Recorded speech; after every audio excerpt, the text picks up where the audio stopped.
Welcome to CR math solution. So last video में हमने question 18 तक सॉल्व कर लिए थे ऑफ एक्सरसाइज 5.1। तो इस वीडियो में स्टार्ट करते हैं from question number 19।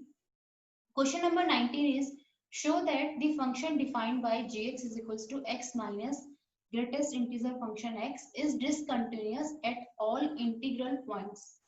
Here this denotes the greatest integer less than or equal to x. देखो आपने फंक्शन पढ़े होंगे ग्रेटेस्ट इंटीजर फंक्शन और least integer function.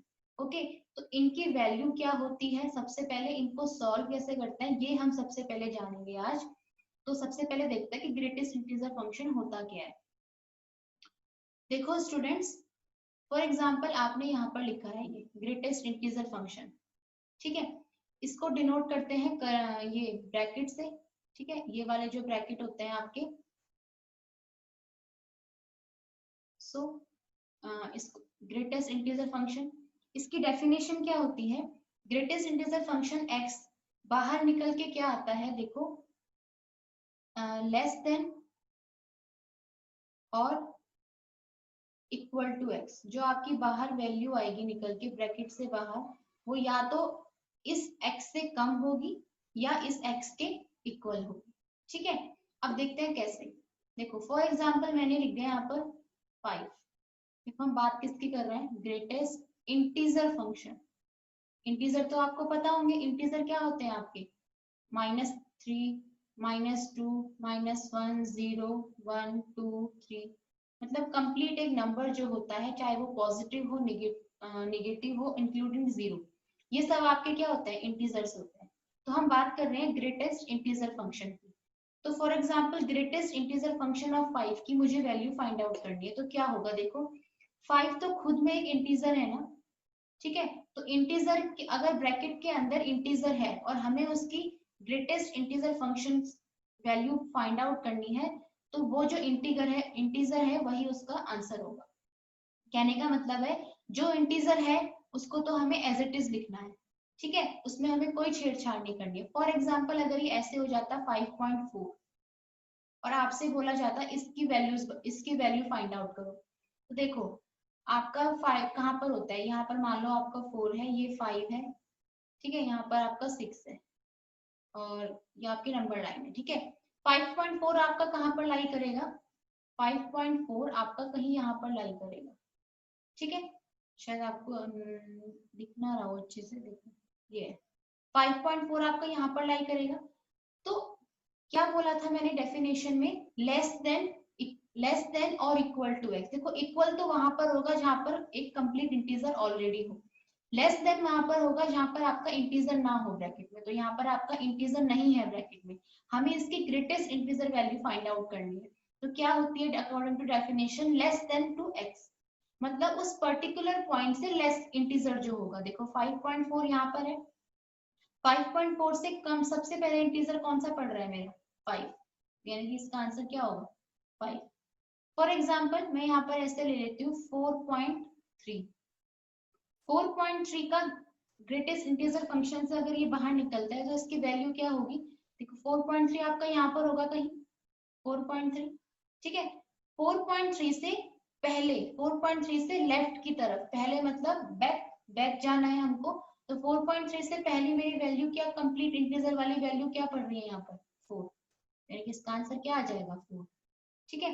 For example मुझे यहाँ पर वैल्यू फाइंड आउट करनी हो -8.5 की, ठीक है। देखो -8.5 कहाँ होगा आपका, देखो यहाँ पर अगर आपका -6 है, यहाँ पर -7 है, यहाँ पर -8 है और यहाँ पर आपका -9 है, ठीक है। -8.5, तो 8.5 आपका कहीं यहाँ पर लाई करेगा, -8.5 आपका यहाँ पर होगा। इससे पहले देखो पहले कहाँ होगा, कौन सी डायरेक्शन में होगा, लेफ्ट डायरेक्शन में। हमें राइट डायरेक्शन में नहीं जाना है, बिकॉज हमें लेस वैल्यू देखनी है। लेस हमेशा कहाँ होता है आपकी नंबर लाइन में, लेफ्ट साइड में। तो कई बच्चे यहाँ पर क्या गलती कर देते हैं, इसको 8 लिख देते हैं, नहीं, इसका आंसर क्या होगा 9, ठीक है। बिकॉज -8.5 से जस्ट पहले जो इंटीजर पढ़ रहा है सबसे पहले वो क्या है, -9 है। इसका आंसर क्या होगा -9, ठीक है। ये तो बात हुई ग्रेटेस्ट इंटीजर फंक्शन होता क्या है, मींस लेस देन और इक्वल टू x होता है। इतनी बात समझ में आई। अब करते हैं क्वेश्चन। देखो क्वेश्चन था आपका, show that the function defined by gx is equals to x minus this is discontinuous at all integral points. हमें जो ये फंक्शन दे रखा है, हमारा फंक्शन यहाँ पर दे रखा है gx is equals to x minus greatest integer function of x। इसको हमें डिसकंटिन्यूअस प्रूफ करना है। ठीक है, कहाँ पर, कौन से पॉइंट पे, एट ऑल इंटीग्रल पॉइंट्स। हमें एक ऐसा कोई पॉइंट लेना है जो इंटीजर हो आपका। ठीक है, तो हम मान लो इसको चेक करते हैं फॉर पॉइंट, हम यहाँ पर जो पॉइंट ले रहे हैं, मान लो ले रहे हैं a। ठीक है, और ये जो a है ना आपका, ये जो a है ये बिलोंग करता है, मैं चेक कर रही हूँ पॉजिटिव इंटीजर के लिए। ठीक है, पॉजिटिव इंटीजर मतलब 1 2 3 अप टू सो ऑन। ठीक है, तो मैं इसको चेक कर रही हूँ पॉजिटिव इंटीजर के लिए। यहाँ पर मेंशन कर देते हैं इस चीज को कि a जो है वो आपका बिलोंग करता है पॉजिटिव इंटीजर पे। ठीक है, तो मैं a पॉइंट के लिए इसको चेक कर रही हूँ। देखो किसी भी फंक्शन की कंटिन्यूटी चेक करने का क्या क्या फंडा था, LHL RHL इक्वल आनी चाहिए और उस फंक्शन की वैल्यू के इक्वल ही आनी चाहिए। तो देखो यहाँ पर अगर आप नोटिस करो, फंक्शन की वैल्यू देखो सबसे पहले निकालते हैं। For point A we check continuity, for point A we check continuity of gx। हम इस पॉइंट gx जो आपका फंक्शन है इसकी कंटिन्यूटी a पॉइंट पर चेक कर रहे हैं। सबसे पहले फंक्शन की वैल्यू ga क्या हो जाएगी, देखो ga मतलब x की जगह आप क्या रख दोगे, a रख दोगे, तो क्या हो जाएगा a minus greatest integer of a। देखो वैल्यू निकल के क्या आएगी बाहर, a का तो a ही रहेगा माइनस। देखो अभी आपको पीछे समझाया था, अगर आपका ब्रैकेट में कंप्लीट इंटीजर होता है तो वैल्यू भी क्या निकल के आती है, इंटीजर ही आती है, क्योंकि पॉइंट में तो नहीं है ना ऐसा कुछ माइनस में है, कंप्लीट आपके इंटीजर वैल्यू है। तो इंटीजर वैल्यू जब ब्रैकेट से बाहर निकलती है तो इंटीजर जो आपका इंटीजर होता है वही आपकी वैल्यू बाहर निकलती है। ठीक है, तो a माइनस से कितना हो गया, 0। ये तो हमने निकाला फंक्शन एट दैट पॉइंट। अब निकालते हैं हम LHL। ठीक है जी, तो LHL कैसे निकालते हैं, limit x tending to a minus gx is equals to क्या हो जाता था, लास्ट क्वेश्चन से हमने करा है, limit h tending to 0 g a minus h। ये हो जाता था, क्योंकि ऐसे तो होता था, अगर मान लो आपका यहाँ पर पॉइंट 1 होता तो 1 माइनस एच, 2 होता था तो 2 माइनस एच, यहाँ पर 0 होता था तो 0 माइनस एच। तो यहाँ पर अगर a पॉइंट है, यहाँ पर क्या हो जाएगा a माइनस एच। फंक्शन क्या है मेरा, फंक्शन मेरा यही है, तो यहाँ पर हो जाएगा लिमिट h टेंड्स टू 0। देखो g a माइनस एच की वैल्यू क्या हो जाएगी, x की जगह a माइनस एच आ जाएगा, तो function will be converted into a minus H minus a minus H का इंटीग्रल पार्ट। ठीक है, और इसको आप एक अलग ब्रैकेट में बंद करो। ये तो आपका ये वाला ब्रैकेट है, ये आपका ग्रेटेस्ट इंटीजर वाला है। ठीक है जी, तो देखो अब इसकी वैल्यू कैसे खुलेंगी। देखो सबसे पहले तो हम इसको सॉल्व कर लेते हैं कि ये ब्रैकेट से बाहर निकल के क्या आएगा। देखो ध्यान से समझना इस चीज को, यहाँ पर समझा देती हूँ मैं, अच्छे से समझना। देखो आपका फंक्शन है अंदर, फंक्शन है आपका अंदर a माइनस एच। आपको इसकी वैल्यू निकालनी है कि इसकी वैल्यू क्या निकलेगी। देखो मैंने क्या लिया है, a क्या लिया है, कोई इंटीजर लिया है। मान लो मैं लेती हूँ a की वैल्यू 2। ठीक है, मैंने इस a की वैल्यू कितनी ले ली, 2। और h क्या होता है मेरा, h मेरी एक बहुत छोटी सी क्वांटिटी होती है, बहुत छोटी, जो 0 की तरफ टेंड हो रही है। ठीक है, तो मान लो कि h मैंने ले लिया आपका 0.1, बहुत छोटी क्वांटिटी लेनी है क्योंकि h आपकी बहुत एक स्मॉल क्वांटिटी है। तो फॉर एग्जांपल मैंने a 2 ले लिया, h आपका 0.1 ले लिया, तो यहाँ से क्या निकल के आएगा, a की जगह आप 2 डालो, h की जगह 0.1 डालो, तो क्या निकल के आएगा 1.9 ऑफ। ठीक है, 1.9 का greatest integer function, greatest integer function के ब्रैकेट के अंदर है 1.9। इसकी वैल्यू क्या होगी, लेस देन टू, मतलब 1.9 से लेस जो सबसे पहला इंटीजर पड़ेगा क्या पड़ेगा, 1। तो देखो मैंने क्या लिया था, a की वैल्यू मैंने 2 ली। ठीक है, जैसे यहाँ पर a की वैल्यू मैंने 2 ली, h की वैल्यू मैंने क्या ली, 0.1 ली।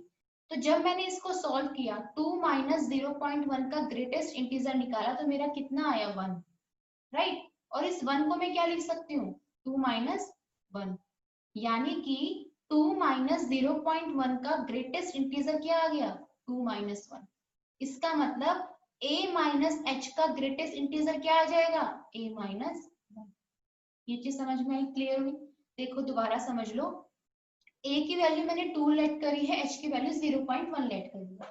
तो a माइनस एच जब मैंने किया तो मेरा कितना आया 1.9 आया। 1.9 का ग्रेटेस्ट इंटीजर फंक्शन क्या होता है 1 होता है। 1 को मैंने क्या लिख दिया 2 माइनस 1 लिख सकते हैं, 2 माइनस 1 1 होता है। अब एक कंपैरिजन करो, देखो जब 2 माइनस 0.1 का ग्रेटेस्ट इंटीजर निकाला, मतलब जब यहाँ पर 2 था यहाँ पर 0.1 था और बीच में माइनस था, तो जब मैंने इस फंक्शन का ग्रेटेस्ट इंटीजर निकाला तो मेरी वैल्यू आई 2 माइनस 1।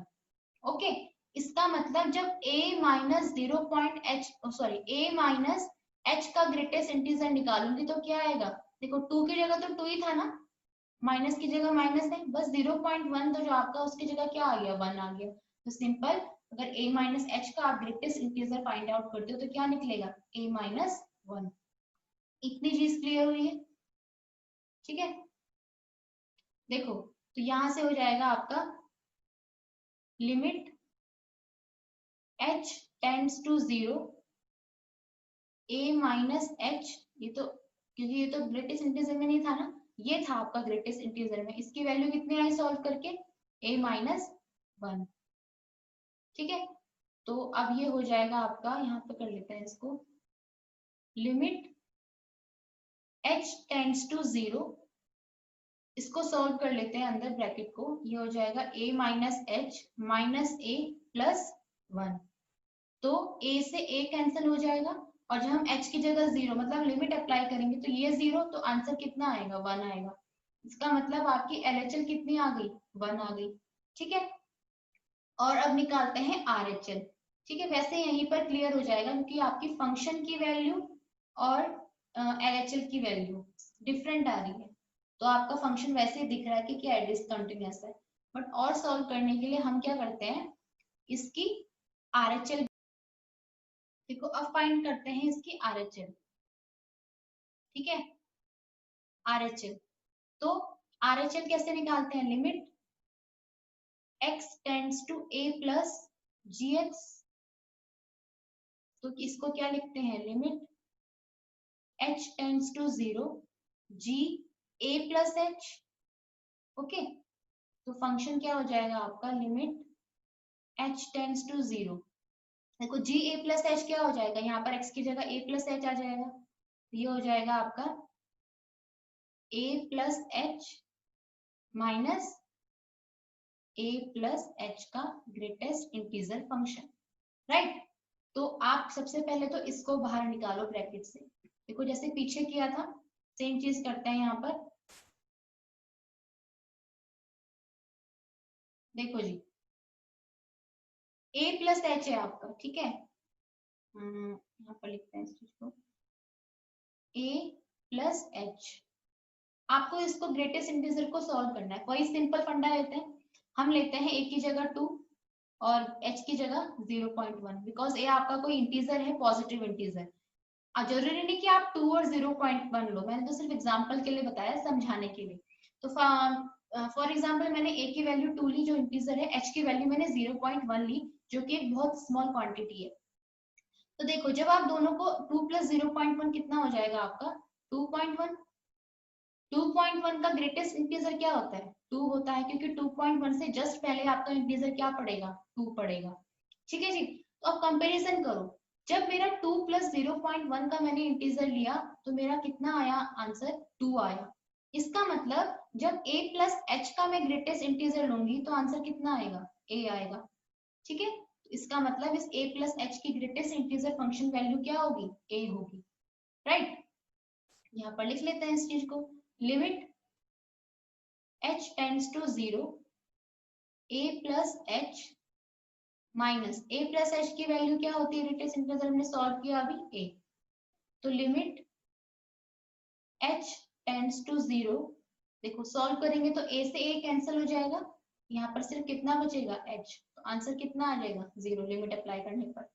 आप चेक करो, देखो फंक्शन की वैल्यू 0 आ रही है, LHL आपकी 1 आ रही है और RHL क्या आ रही है 0 आ रही है। तो यहाँ पर लिखेंगे since limit x tends to a plus gx is not equal to limit x tends to a minus gx. It means LHL is not equal to RHL.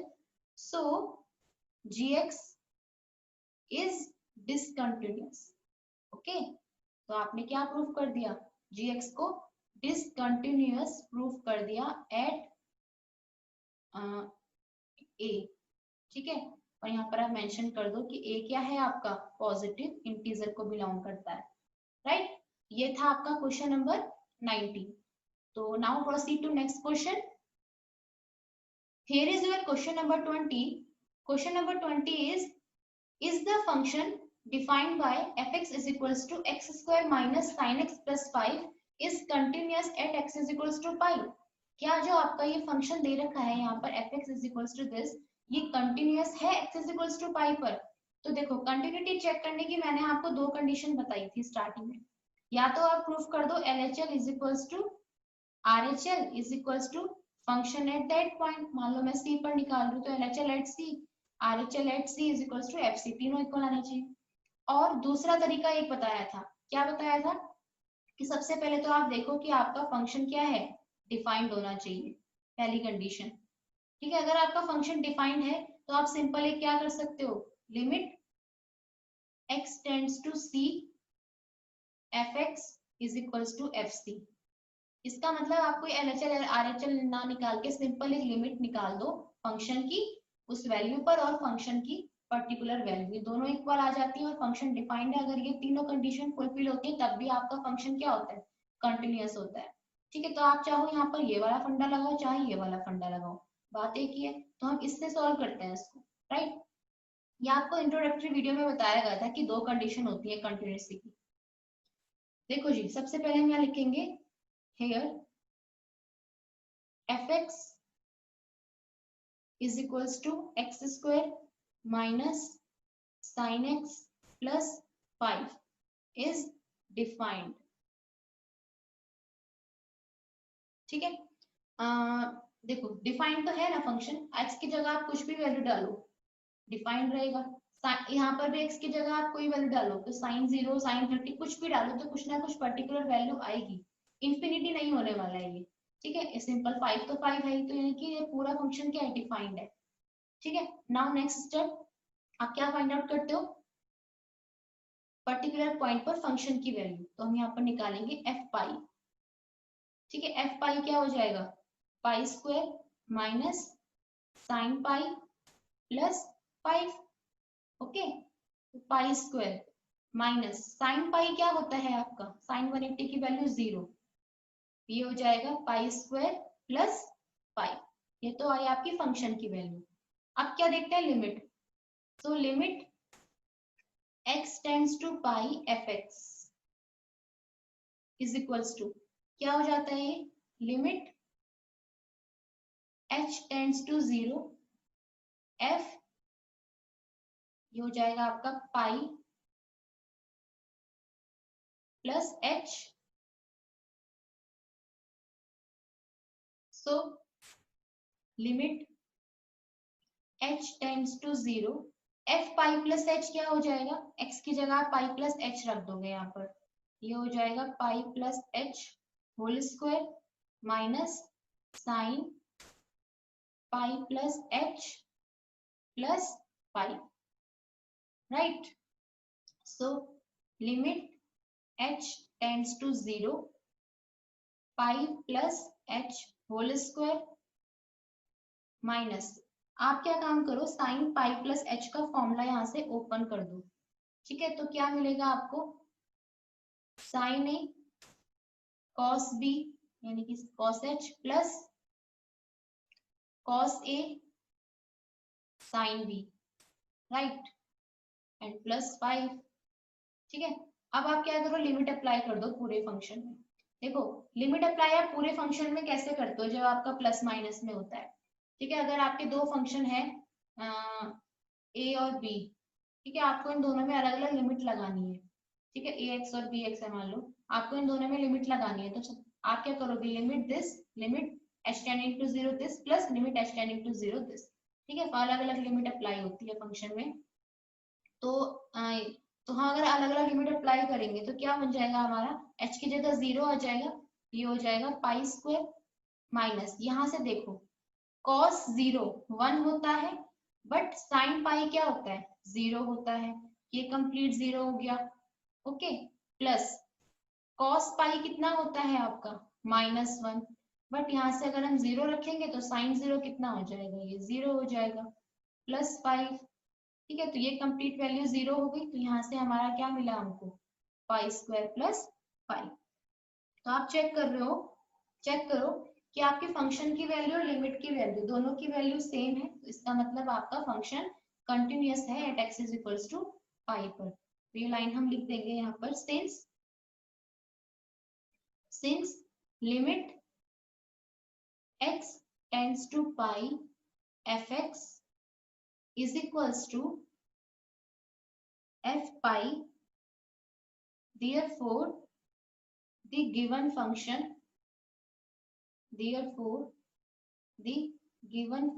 fx is continuous at x is equals to pi, यानी कि आपका function जो है वो continuous है x is equals to pi पर। Okay, तो ये था आपका question number 20। Now question number 21। Question number 21 में बोला है discuss the continuity of the following function. आपको जो तीन फंक्शंस दे रखे हैं, आपको इनकी कंटिन्यूटी को डिस्कस करना है, मतलब चेक करना है कि यह आपके फंक्शन कंटिन्यूअस है या नहीं। देखो, आपको इंट्रोडक्टरी वीडियो में बताया गया है कि अगर आपके दो फंक्शन है, मान लो g और h, अगर वो कंटिन्यूअस है, ठीक है, मान लो यहाँ पर हम इसको लिख ही लेते हैं यहाँ तो, ठीक है, तो यहाँ पर क्या लिखेंगे, इट इज नोन दैट, यहाँ पर ये मेंशन करना जरूरी है, it is known that if g and h, या ऐसे लिख लो gx and hx are two continuous function. अगर gx और hx मान लो आपके दो कंटिन्यूअस फंक्शन हैं, ठीक है, देन क्या अलजेब्रा होती है, तो g प्लस h, ठीक है, g minus h and g into h, g into h are also continuous. ये भी आपके क्या होते हैं, फिर कंटिन्यूअस ही होते हैं, मतलब कंटिन्यूअस फंक्शन का एडिशन, सब्ट्रैक्शन और मल्टीप्लिकेशन भी क्या होता है बॉस, कंटिन्यूअस ही होता है, राइट। तो अगर आपके gx और hx दो कंटिन्यूअस फंक्शन है तो उनका एडिशन, सब्ट्रैक्शन और मल्टीप्लिकेशन भी क्या होगा, कंटिन्यूअस ही होगा। ओके, तो यहाँ पर अगर आप देखो तो gx hx, gx plus hx, gx minus hx, gx into hx, right. तो अगर हम gx sin x को मान लें, hx cos x को मान लें, और अगर हम किसी तरह ये प्रूफ कर दें कि gx is equals to sin x is continuous and hx is equals to cos x is continuous, तो बॉस हमारे ये तीनों क्वेश्चन एक ही चुटकी में हो जाएंगे। कैसे, देखो gx कंटिन्यूअस, hx कंटिन्यूअस, तो उनका एडिशन भी कंटिन्यूअस, सब्ट्रैक्शन भी कंटिन्यूअस और मल्टीप्लिकेशन भी कंटिन्यूअस। समझ में आया क्वेश्चन। यानी कि अब हमारा मोटो ये है कि हमें gx और sin x, gx is equals to sin x and hx is equals to cos x को कंटिन्यूअस प्रूव करना है, राइट। तो करते हैं इस क्वेश्चन को आगे।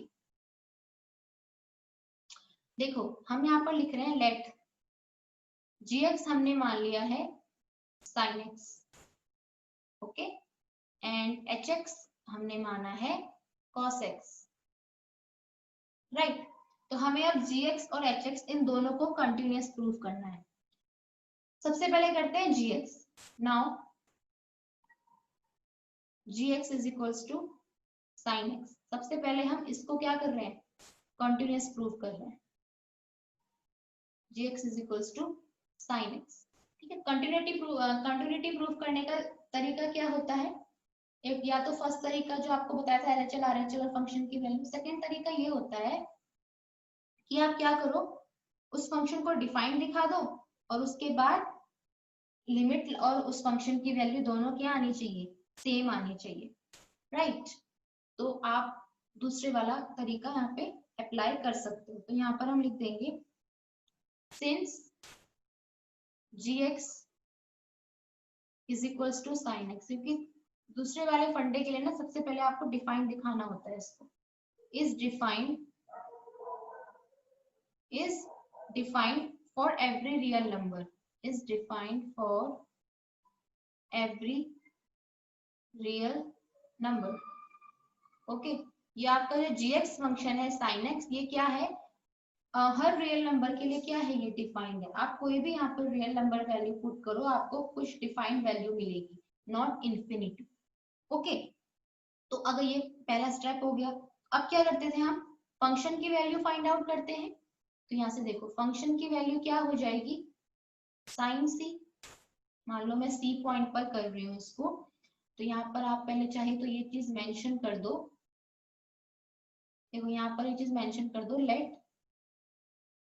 C be a real number। Okay, let C be a real number। हमें नंबर को मेंशन करना पड़ेगा कि हम इस नंबर पर इसकी कंटिन्यूटी को चेक कर रहे हैं। तो GC is equals to sine C हो जाएगा। अब निकालते हैं limit, limit x tends to C gx, क्या हो जाता है ये, limit h tends to 0 g c plus h। Okay, तो ये हो जाएगा लिमिट h टेंड्स टू 0, देखो फंक्शन है आपका, फंक्शन था आपका gx is equals to sine x, तो g c प्लस h क्या हो जाएगा, x की जगह c प्लस h आ जाएगा, ये हो जाएगा साइन c प्लस h। ठीक है जी, साइन c प्लस h। अब क्या करो, आप इसको सॉल्व कर दो, फॉर्मूला खोल दो साइन का, ये हो जाएगा limit h tends to 0, sine a plus b का formula sine a sine c cos h plus cos c sin h।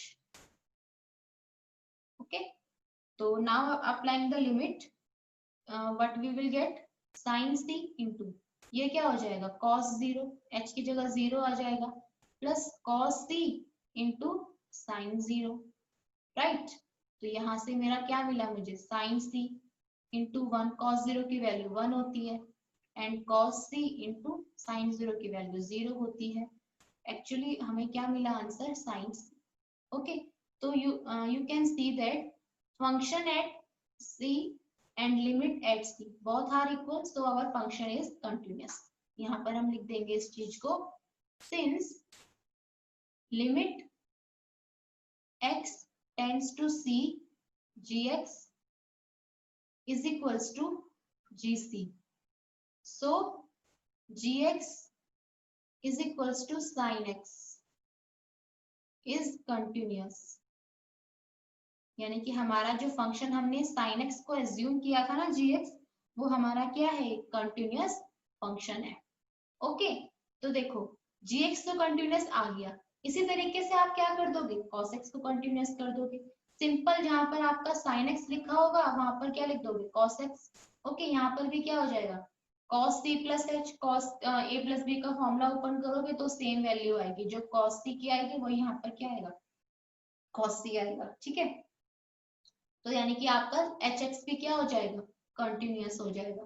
तो अगर जी एक्स एच एक्स दोनों कंटिन्यूअस है तो आप लास्ट में ये चीज लिख सकते हो, since g x and h x both are continuous function, so g x plus h x यानी कि sine x plus cos x is continuous, g x minus h x sine x minus cos x is continuous, and g x into h x that is sine x into cos x is continuous, right. ये आपका question complete हो जाएगा ऐसे। ठीक है, तो अभी आपको इस क्वेश्चन को आगे करना है, मैंने सिर्फ sin x को कंटिन्यूअस किया है, आपको cos x को भी कंटिन्यूअस करना है। Then you can write plus minus and multiplication, all these are continuous at c। Okay, तो this is your question number 21. Now proceed to our next question, that is question number 22. Discuss the continuity of the cosine, cosecant, secant and cotangent. Basically आप इनसे घबराना मत, ये आपका क्या है, cos function, मान लो cos x, ठीक है. आप इसको इन्होंने कोसाइन नाम दिया है ना, तो आप इसको cos x ले लोगे. कॉसेकेंट मतलब cosec x, राइट. सेकेंट मतलब sec x एंड कॉन्टेंजेंट मतलब cot x. ओके बॉस, तो आपको इन चारों फंक्शन को क्या प्रूफ करना है, कंटिन्यूअस प्रूफ करना है, राइट. देखो मैं कर लेती हूँ फर्स्ट फंक्शन. देखो फर्स्ट हमने किया ही है अभी, cos x तो हम पीछे आपने करोगे cos x को कंटिन्यूअस प्रूफ, ठीक है. हम करते हैं cosec x को, ठीक है बॉस. तो यहाँ पर लिखते हैं fx is equals to cosec x, ठीक है. We check continuity, we check continuity of fx at point c. हम इसकी जो कंटिन्यूटी है वो एक c पर चेक कर रहे हैं, जहां पर c आपका क्या है, एक रियल नंबर है, राइट. तो कंटिन्यूटी चेक करने का वही तरीका है. सबसे पहले आप फंक्शन की वैल्यू निकालो, इस पॉइंट पर क्या आएगी, cos x c, ठीक है जी. उसके बाद आप क्या निकाल दो, लिमिट निकाल दो. Limit x tends to c fx is equals to limit h tends to 0 f c plus h, right. limit h tends to 0 f c plus h क्या हो जाएगा, x की जगह c plus h आ जाएगा, तो ये हो जाएगा cosec c plus h, right. अब देखो क्या करो, cosec c plus h को आप क्या लिख सकते हो, 1 upon sin c plus h, okay. Because cosec a plus b का तो आपके पास कोई फॉर्मूला नहीं है, तो यहाँ से हो जाएगा limit h tends to 0 1 upon sin c plus h, okay. और sin c plus h तो आप इजिली ओपन कर सकते हो ना, तो limit h tend to 0 1 upon ये हो जाएगा आपका sin c into cos h plus cos c into sin h, okay. अब आपको लिमिट को ऊपर नीचे अलग अलग अप्लाई करना है, तो यहाँ पर लिखोगे आप limit h tends to 0 1 divide by limit h tends to 0 sin c cos h plus cos c into sin h, okay. आगे करते हैं इस क्वेश्चन को. देखो जब आप लिमिट अप्लाई करोगे, देखो यहाँ पर जब लिमिट अप्लाई करोगे तो इसकी वैल्यू क्या आ जाएगी, 1 ही आ जाएगी, क्योंकि आप कांस्टेंट नंबर पे लिमिट अप्लाई कर रहे हो, तो कोई फर्क नहीं पड़ेगा, 1 ही रहेगा. यहाँ पर जब लिमिट अप्लाई करोगे तो cos 0 1, दैट इज ये sin c हो जाएगा, और यहाँ से कितना आएगा आपका sin 0, तो ये क्या हो जाएगा आपका कंप्लीट 0 हो जाएगा. तो आपका एक्चुअली बचेगा क्या, देखो यहाँ पर तो 1 डिवाइडेड बाय, तो मैं दिखा देती हूँ, ये तो 1 बचा डिवाइडेड बाय, यहाँ पर लिमिट अप्लाई कर रहे हैं तो cos 0, इसको कर ही देते हैं खुल के, sin c into cos 0 plus cos c into sin 0, तो 1 डिवाइडेड बाय, यहाँ से देखो कितना बचा, cos 0 1, 1 इंटू साइन c कितना होता है sin c, ये तो कंप्लीट 0 हो गया, तो ये आया क्या आपका 1 अपॉन साइन c, तो एक्चुअली में ये क्या होता है cos x c, ठीक है. यही तो आपकी फंक्शन की वैल्यू भी थी cos x c, fc भी आपका cos x c था, और आपकी लिमिट भी क्या आई है cos x c. यहाँ पर मेंशन कर दो इस चीज को, since limit x tends to c fx is equals to fc, so function fx is equals to cosec x is continuous at c, ठीक है जी. तो हमने इस चीज को मेंशन कर दिया. Similarly you can solve rest of these trigonometric function continuous. देखो कैसे, cos x को तो आप पहले ही कर चुके हो sin x की तरह, cos x का मैंने कर दिया है, sec x को भी आप सेम ऐसे ही करोगे। sec x आपका यहाँ पे क्या बन जाएगा, sec c plus h। sec c plus h का तो आपको कोई फॉर्मूला नहीं पता, तो इसको क्या लिख दोगे, 1/cos, सिमिलर कर दोगे।